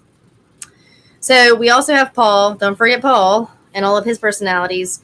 He was never interviewed by the West Des Moines Police Department, despite his professed knowledge of all of these key details. And again, if nothing else, he mentioned that house and it was there. He mentioned the scar on Johnny's tongue that had not been released to the public. It's enough to talk to the man. All it is, it's worth an hour's drive and a conversation. Yeah. But he was never, ever interviewed. They dismissed him immediately. And they said, he wasn't credible with this. He was crazy and he has multiple personalities. And that was enough to make him not credible. And that's untrue. That is untrue. We've learned that over the years. They did speak, detectives, with some of Paul's relatives And this is all that. So they don't interview him. They talk to him and his relatives and say he couldn't have been there because, you know, he was, what do they say? I think that they say he was, the relatives, oh, no, he was with us in Omaha that day. But those interviews took place almost a decade. A decade after Johnny disappeared. And police didn't explain how those relatives could have remembered Paul's whereabouts so precisely so many years later. They didn't say that day we were at a family reunion or a cookout or whatever. And when they asked Detective Boyd about this, he does acknowledge that the West Des Moines police ruled out Paul way too quickly. Yeah. So Noreen, right? So Noreen's theory is that the kidnappers were part of a sex trafficking ring. You guys, if you've ever heard of a little something called Jeffrey Epstein, I'm saying it because I'm not saying that this is involved in that, but I'm saying we hear, you know, you brought that up the other day. We hear these things that sound ludicrous or sound wild and not possible and salacious, you know, and Des Moines, Iowa in 1982, there's no way. Yeah, there's a way. There's a way. We know that now. We fully well know that. So Noreen's theory is that the kidnappers were part of a sex trafficking ring. She believed that it had ties to that sexual blackmail operation. That's what we're hearing at every turn anyway, in which her son said he'd been forced to participate. And it was all this big and it was powerful and pervasive. And that because of this, the authorities would never solve it and would never arrest anyone in it. But she kept on trying to chip away at it best she could, right? So based on new information that she had received about Orville Cooney, that former police chief, remember the one who said, go home, everybody, don't search for him. He's a runaway, just moments after he had gone missing. In fact, he had said something like, there's no crime scene, so there's no crime. Those were his words. Right? Do you want to come back to that in a moment? Yes. Okay. She spoke with John DeCamp. This is the lawyer who represented Paul after she filed a lawsuit against Cooney for misconduct on Johnny's case. And she said that she hoped more of this truth would come out in discovery. So they were actually preparing a lawsuit in early 2003 against Cooney and mishandling this case. Like she said, hoping just if you can kind of get in with that, you might be able to get a lot more out of this. But he died suddenly at the age of 69 with a massive heart attack as they prepared the case. Okay. So we have that. Now, let me tell you really quickly a little side note about him, because I told you earlier that I didn't much like how he was handling Johnny's case, but if you also know a little bit of his background, you will, it does not help his case. So Orville Cooney's name and photograph actually was on the front page of the Des Moines Register in 1951 when he was just 17 years old. This story was that he was among 5 other kids accused of taking a teenage boy for a ride and severely beating him. He pled guilty to assault. He was sentenced to a whopping 30 days in jail. Later, he served in the Marines, and he was an upholsterer before he became a police officer. In 1976, after 8 years with the agency, he was appointed chief of that West Des Moines Police Department. That is what we're talking about currently. So early in 1982, this would have been just months prior to Johnny's disappearance. The Des Moines Tribune published an article. Reporters interviewed 18 employees of the West Des Moines Police Department, including 14 of the 20 patrol officers, who alleged that, first of all, a lot of them didn't want to, but they came forward and finally did. They didn't want to give their names for fear of retribution in their jobs. They claimed that Cooney had, quote, beaten a handcuffed prisoner, compromised a burglary investigation implicating one of his sons, and threatened and harassed his own officers. They say they have smelled alcohol in his breath when he was on the street at night checking up on them, and that they've seen beer cans in the vehicle that he uses. The report said that he had no black employees and refused to do so. They cited 3 employees who they said heard Cooney say that he would, quote, never hire a black or a woman as an officer. Apparently he used the N-word a lot. And the city opened its own investigation, which spared Cooney and instead found wrongdoing by the whistleblowers. So they got exactly what they were afraid of. 2 officers were fired, allegedly for misdeeds committed months earlier, and several others were reprimanded. An editorial complained that the, quote, city officials who launched the investigation might have had a whitewash in mind from the beginning. Cooney kept his job. He was still chief that September when Johnny Gosch disappeared. For the record, he retired 1 year later, though, in 1983. Mm-hmm. Okay? So that's a little bit about that police chief, okay? So a reporter tracks down Paul. So keep in mind, I think Paul was in jail for like 10 years, okay? So this all happened. The stuff that happened to him started in his childhood. I'm not okaying what he did later, but one could argue that it was done to him. I mean, like, in that sense, he didn't necessarily go seek out. I don't know of any accounts on his own that he was abusing anyone outside of having these higher ups have him do these things and threaten force if he didn't. So he was blackmailed at every turn. He will say it's gross, it's disgusting, it's terrible, but these things do happen. That essentially you get to a point, and, you know, we've all heard the terrible term age out. Like, these kids get older often once they reach puberty. They no longer are desired in these kinds of rings. But he said also, particularly disgusting, is that not only did they age out, but like they had already endured the trauma. And so the clients wanted kids who had not yet had that happen. So they would pay massive amounts of money for what they call a clean kid, a fresh kid. So as a teenager, he got taken and was doing these things, that he was forced to do. And then he got in trouble for it. And he tried to implicate people in it, and it wasn't looked at. Mm-hmm. And so he goes to jail for it. He gets 10 years. And so when he gets 10 years, he does get out, and it's like no one's really looking for him because he was dismissed the whole time as a credible witness. Mm-hmm. So a reporter tracks him down, and he finds him. I think at the time the reporter found him a few years ago, he was like late 50s, 56, 57. He asks if he thinks Johnny Gosch visited Noreen for real in 1997. Y'all ready for this? He says, yeah, he knows it happened because Johnny told him about it shortly thereafter. Paul says that Johnny has visited him too, right there at that house. The reporter says, was Johnny still alive? And he said, yeah, as far as he knows, Johnny's still alive with a family of his own. He said that Johnny has seen him. He's seen Johnny 15 to 20 times in total. The last time was in 2018. He said that Johnny is in hiding and that he's been in fear for his life. He's never not been in fear for his life since this happened.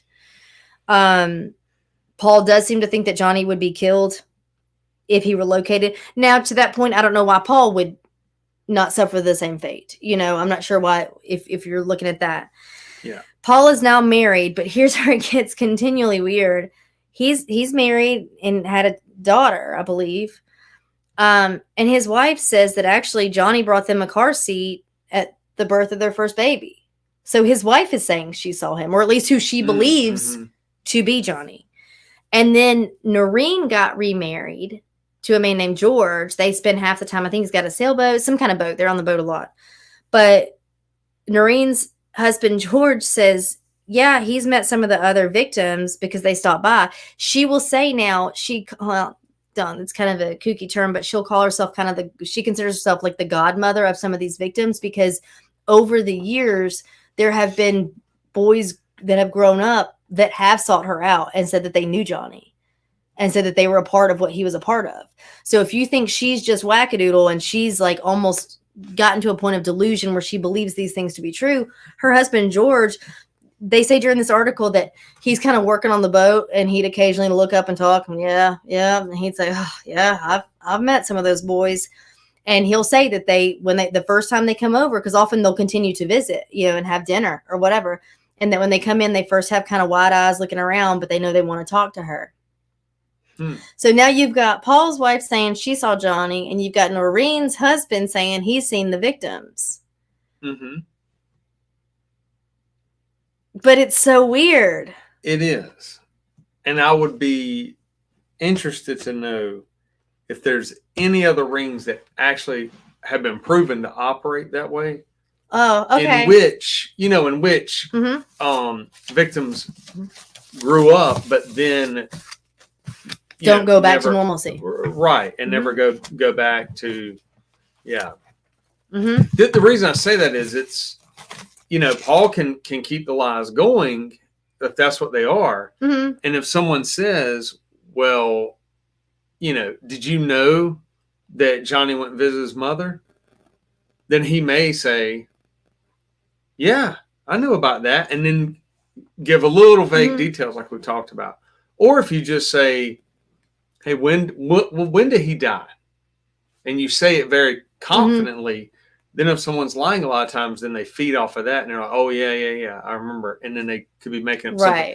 If, in fact, someone's still alive. Yeah, have to test them. But he did say, Paul said that in those rings that they would sometimes go toward the Netherlands. They weren't always in the United States. That's when they talk about that guy. He was actually a colonel later you realize that earlier on they were just calling the colonel. Their thoughts, I mean, if you want to get into that, were that he was able to get some of these planes. Yeah.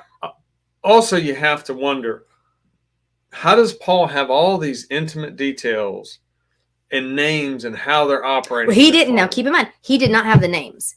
He only knew the term, the colonel. He knew where the house was. Yeah. He didn't know who owned it. So we get the names later from. That's right. Yeah. Yeah, because oftentimes, like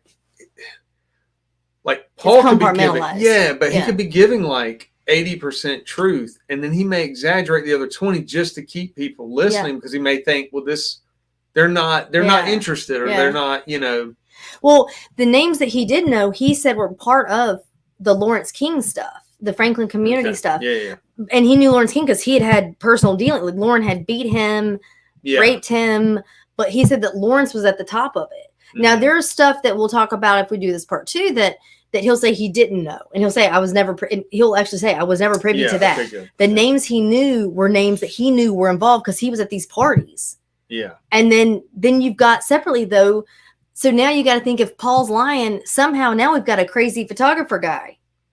Yeah. Who's also corroborating Paul's story. Who then, when they follow up with the Oregon State Police, say they don't say that, yes, we for sure have them. They say, I can't give you the information you're looking for because it has minors, or child pornography cannot be requested per the FOIA Act. So now it looks like Rusty is saying what he's saying about these pictures do exist and that the Oregon State Police have them. FBI didn't say they didn't have them. They just they didn't confirm, which makes sense. They wouldn't if it's an ongoing investigation for them, right? Yeah. At first, the FBI, Noreen contacted the FBI early on in all of this. They told her she's got to bring them something credible.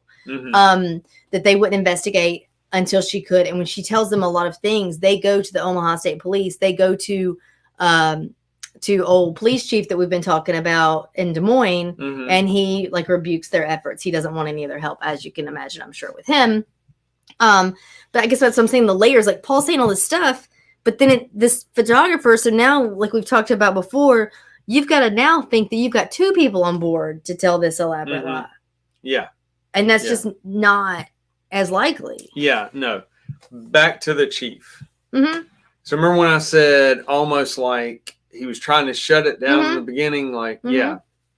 So you look at it, you look at his past behaviors, you look at what he's got going on.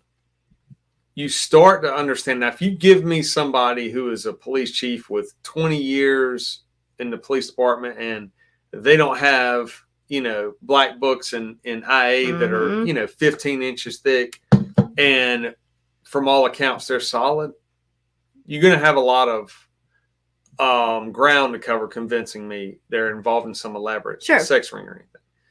You show me a guy who's been abusive most of his life, it sounds like. Sounds like the allegations were pretty true about the corruption, from the police department, all of that. At the end of the day, we've learned crazier things have happened. Oh, yeah. And so anytime somebody wants to shut things down or goes adamantly against an investigation, that everyone else will be like, why not just look for the kid?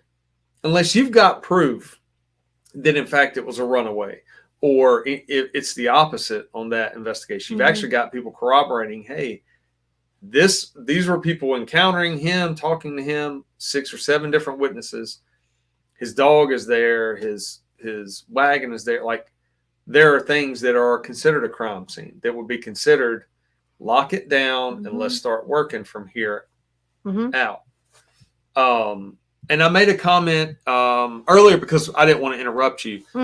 Citizens can go look for missing people every day. They didn't have to stop when he said go home. And back then, I think that's probably one of those where... They probably thought that they had to stop. Yeah, they're like, well, he knows something we don't know. He said it, we'll follow. Yeah, so there's, just so everybody's aware, like, if there's a missing person case and citizens organize, and sometimes the family may ask somebody else, hey, or a volunteer company or a volunteer group will come in and say, hey, this is what we do. And that may be completely separate from a police investigation. And some people get frustrated or upset about that because the police aren't putting information out. But this is also a perfect case of, if you hold enough information back, you can verify or prove that someone's lying when they start providing information to come forward. If you never put anything out about scars, marks, or tattoos on the missing child, she had put some out, but she said that the stuff I think one of the things he mentioned she had put out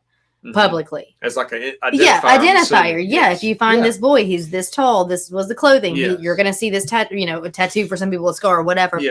But she said that not all of them were put out publicly, and he was naming ones that were not. And the eyes thing too, if what she's saying is true, that these 2 men show up at her house and she says, I know that's him because of his eyes, I believe that. I believe that you can see somebody, especially a loved one, years later, a decade later.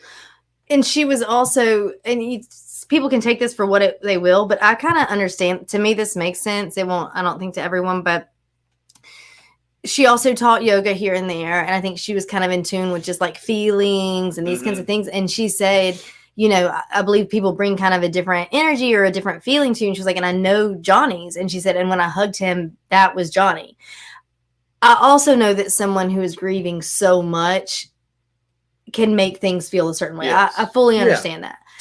But she said that about his eyes. And she did say, I didn't want to not mention that she said that she felt him, like it felt like his presence in her arms. I don't know, but this goes crazy. Have you guys heard of the Bohemian Club?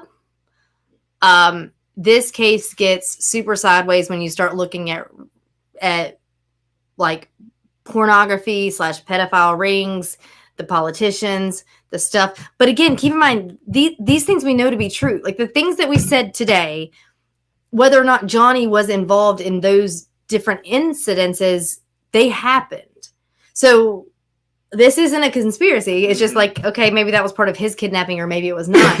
So you need to know that 2 years later, a boy, we're going to talk about this next week too, who was 14 years old, fairly similar in appearance to Johnny, and in the nearby area was also a paper boy and also vanished without a sight on his way to the drop center to collect his papers.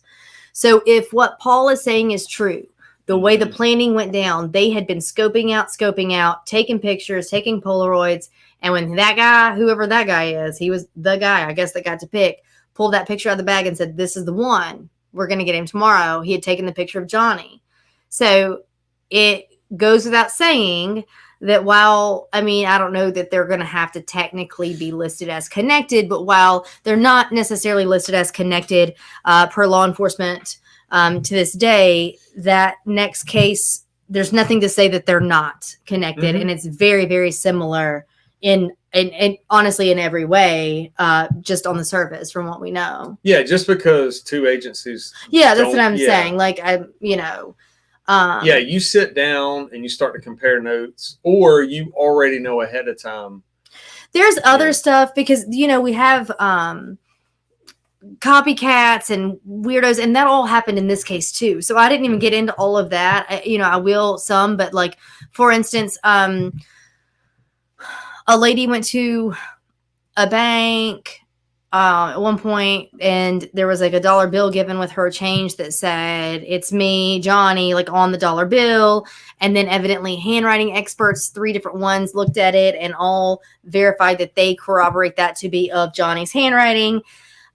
Handwriting expertise is not an exact science by all means. These could be people that, even unbeknownst to them, or want it to be Johnny too. So, you know, they're leaning a little bit. I feel like that's a little bit of the, you know, I don't know, take that for what it's worth. In 2006, actually, Noreen got opened her front door to find an envelope of 3 photos, and inside it were photos of 3 bound boys. They were bound and gagged, and she said that one of them looked like Johnny. I mean, she couldn't really tell. He's kind of covered his face. And then investigators looked into it. 2 different investigators corroborated that actually that was a case. I've heard 2 different things. There's a couple of different pictures of bound boys, unfortunately. One was that these kids were participating in a silly, like, almost, if you will, an escape type thing, like game, being silly. But one of them was actually a case of 3 boys. One, I think, is still unidentified.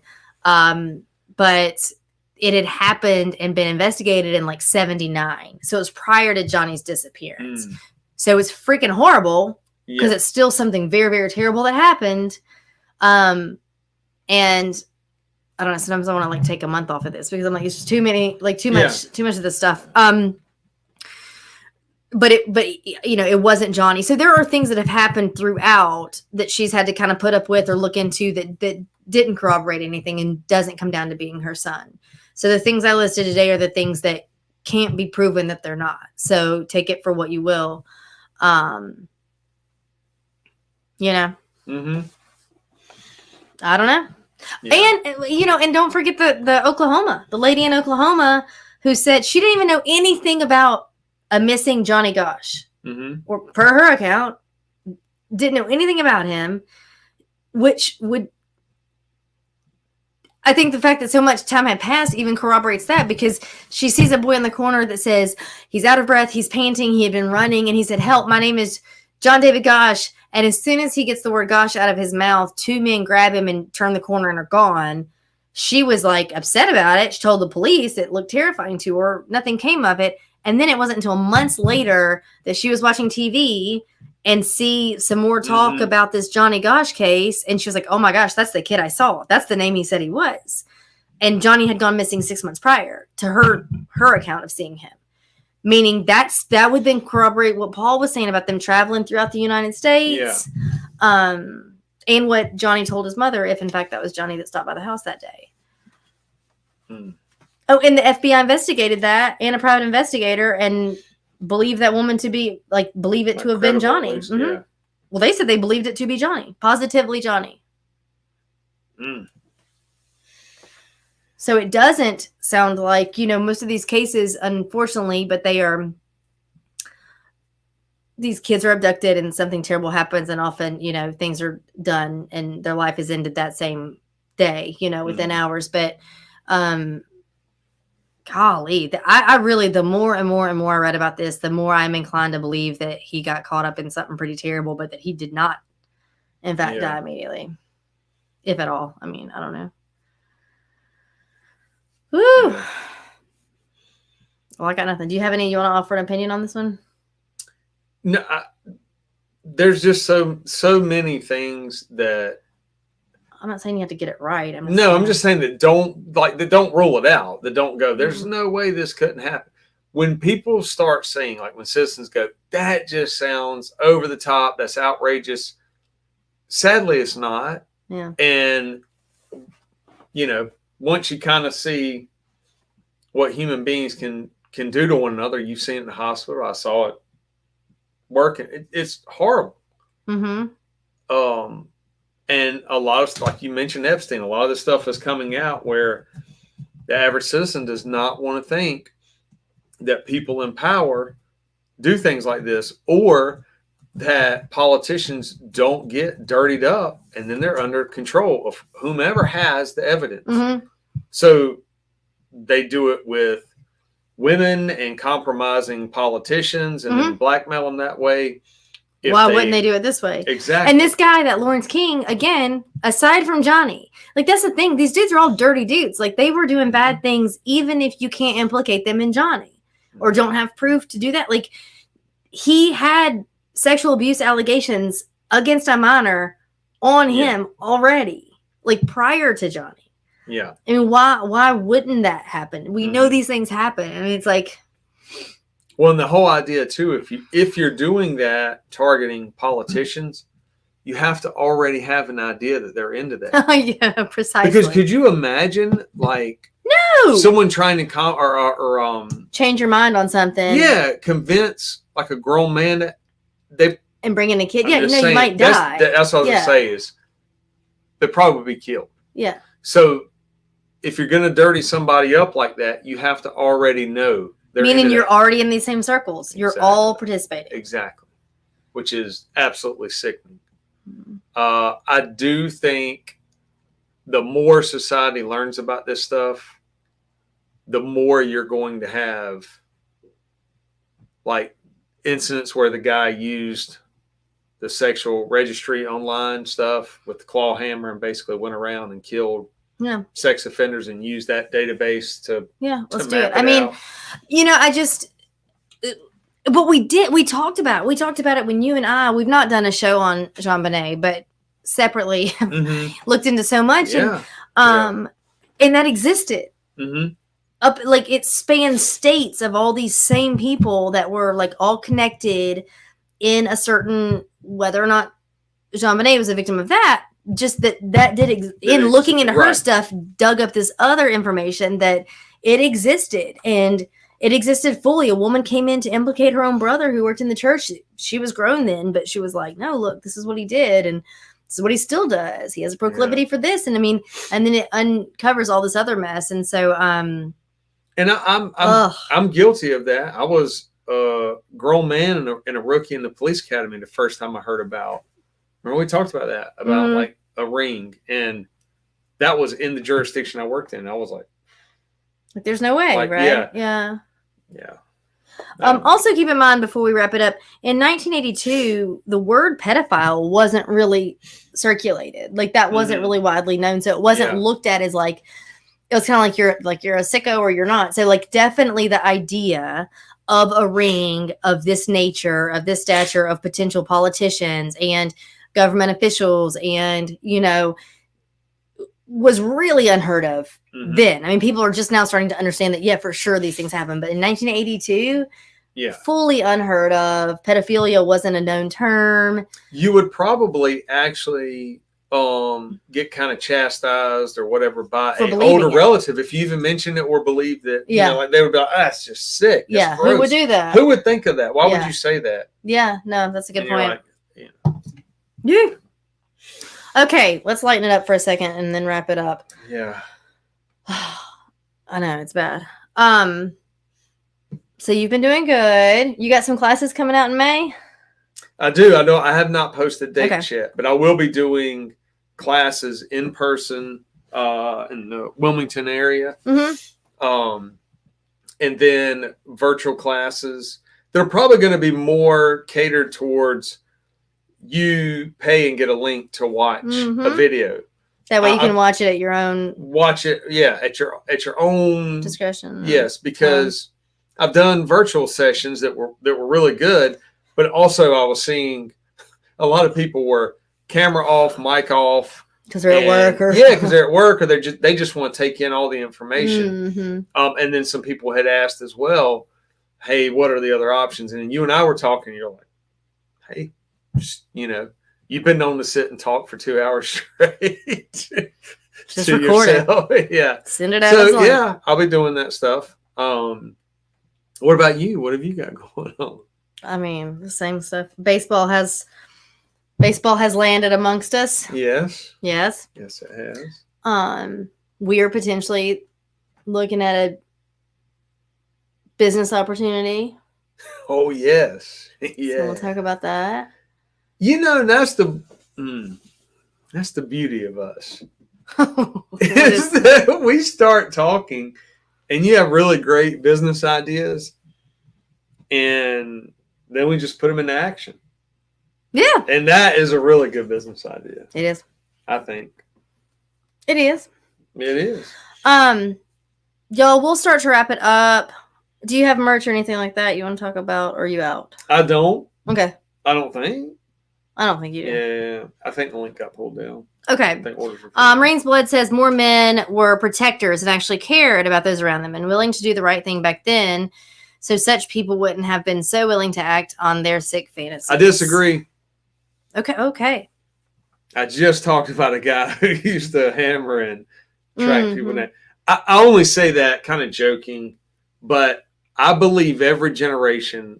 What's what he's saying? He says, and we're willing to do the right thing back then, so people wouldn't have been so willing to act on things. Okay, I'm so sorry. Yeah. I think he's saying what you're saying. I got you. Saying basically that the fear of getting caught by other people might have been enough to stifle some things. I might get killed. Yeah. I mean, I'll go with that, but I believe bad people are still going to do bad things. I do. I think that's going to be one of those things, sort of like you see the social movements and people did things like Me Too, and then you started seeing Hollywood getting exposed. You've seen politicians. I think just because of technology and cases, and now we know a lot more about human behavior. Yeah, I think that's going to kind of be the reckoning that's well, it's like the problem is I think that those things were happening. We just didn't know about it. Yeah. And I think now you can do searches just like we talked about, and you could probably find other cases and go, okay, these rings were exposed. These people were indicted. These allegations were true. It was this elaborate. They were, Oh, and I would be remiss not to say, real quick, on that DID, dissociative identity disorder. I'm not going to nerd out on it, but we used to call it multiple personality disorder. We know that it is formed most often in a very traumatic event, particularly one that occurs over time.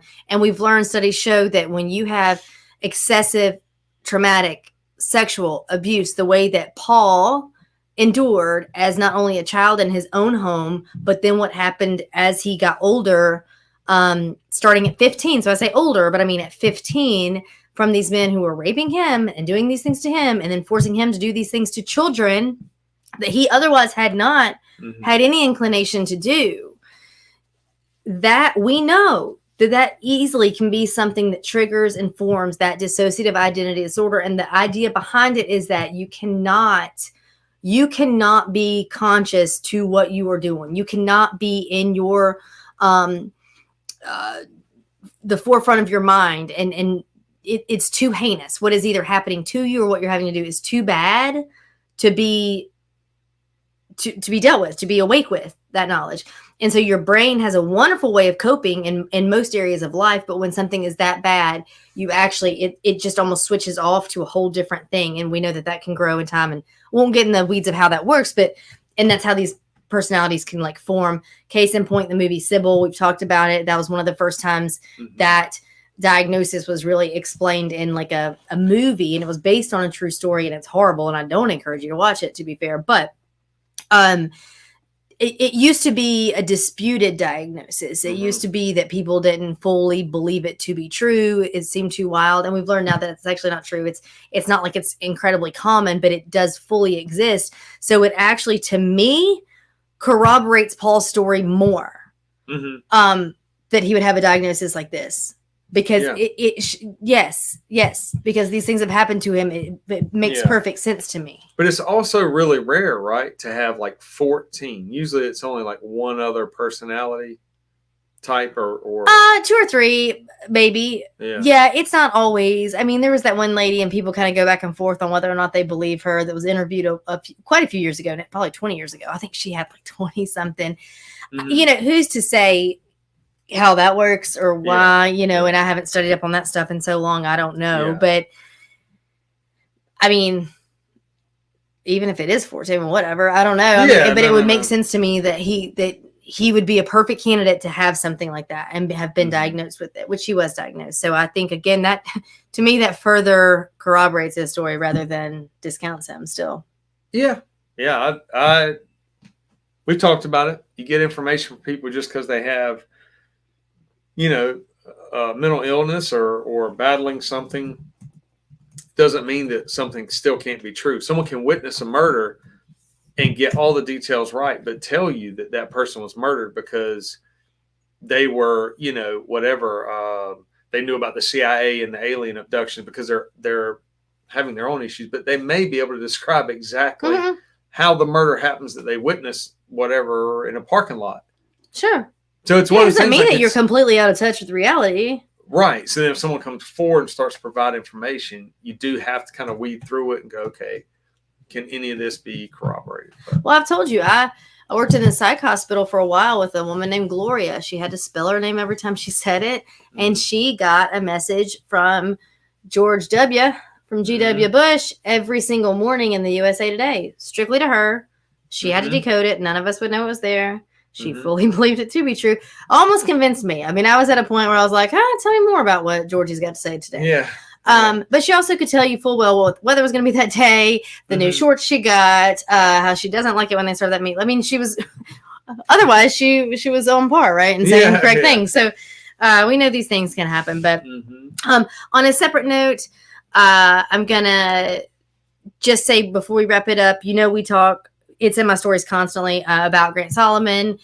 That's not done. We won't stop talking about it or referencing it until something has happened there and that case is being investigated properly as it should be as a murder investigation.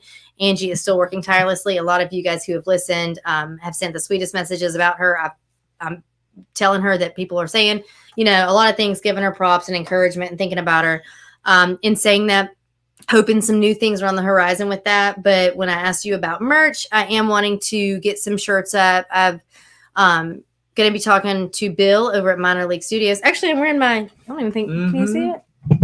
My Minor League Studios t-shirt. And he will get some shirts done up, but I want to do some shirts for Grant, meaning like something to honor Grant, that all the proceeds will go to the Freedom for Gracie. They're raising all the money that they can to get every wheel to turn. So there's the idea of wanting to exhume Grant's body, and these things come with a lot of cost, out of state fees and all kinds of things. So either way, they're raising money, and I would love to be able to get some shirts, have you guys buy some. And like I said, 100% of that will go to Angie and go to the cause for Grant's case. So again, I want you guys to follow along on that if you have not. You can even just Google Justice for Grant or Freedom for Gracie. It's on Instagram. It's everywhere. And read up on that case if you haven't. We did a three-part show on that, and it was heavy. It's a lot, but it is absolutely worth listening to or watching if you have not yet. So please do. Also, but nothing else. That's it. Got ahead of myself. Yeah. You're gonna say something about boiled eggs or something? Boiled eggs. Also, if you haven't, you should catch our friend John, co-host with Drew on the Comm Center, because he evidently is in the work of impersonations these days. Yeah. So I didn't know, he's got his hands full with all the shows and everything else. I didn't know he was also doing voice impressions and things like that. They were terrible impressions, by the way. I know some people said they were like good, but I think they were terrible. That's just me. Do you want to wrap it up and we eat some boiled eggs? Yeah, let's get some boiled I'm hungry. eggs. All right. Let's go eat. All right, y'all. Well, thank y'all so much for listening. Again, y'all put pictures up and stuff like that from this case on Andrea Up Late on Instagram. You can follow BC at BC Sanders or the Disruptors Podcast at BC and Ski on Instagram. Both of us are on YouTube with those same names. Marines. Anyway, you guys, thank y'all for tuning in. Thanks for hanging out with us. We love to see y'all in the chats. If you haven't ever been in the chats, all you have to do is create a free YouTube account, and you can just get in there and talk smack with everybody, or ask serious questions about the case or whatever may be going down at the moment. We love y'all, and we appreciate it. And do that, and do all the other stuff, the liking and subscribing and rating and reviewing. Okay, I'd really appreciate it. Either way. You got anything? Yeah, I'm good. You good? All right. Until next time, we will see y'all next Tuesday.